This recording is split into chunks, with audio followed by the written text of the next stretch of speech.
Pinaaamyendahan naman ng grupo ng mga magsasaka sa mga mababatas ang Republic Act 8177 o an Act for Salt Iodization Nationwide o yun pong tinatawag na Asin Law para buhayin ang salt production industry sa bansa. Ayon sa Philippine Chamber of Agriculture and Food Incorporated, 93% ng asin ay ini-import ng Pilipinas sa loob ng 3 dekada. Giit ng grupo, hindi ito dapat mangyari dahil ang Pilipinas ang isa sa may pinakamahabang baybaying dagat sa buong mundo na may sukat na 36,000 kilometers. Nakakahiya umano na tayo pa ang nag-i-import ng asin mula sa Australia at China, gayon din sa Thailand at New Zealand. Magtutulong-tulong naman ang iba-ibang mga national government agencies upang paunlarin ang lokal na industriya ng asin sa Pilipinas. Sa harap nito, ulat na nagkaroon na rin ng kakulangan sa supply ng asin.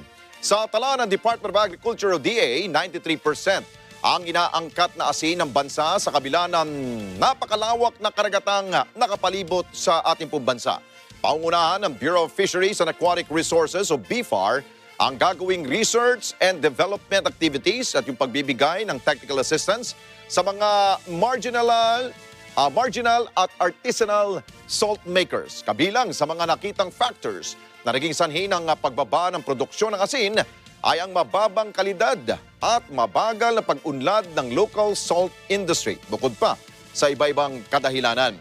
Tinitingnan na rin po ng DA ang pagpapalawak pa ng production areas, pagpapaunlad ng teknolohiya kabilang na ang evaporation system at yung paggamit ng iba-ibang mga makinarya upang lalong mapabilis at mapataas ang produksyon nito.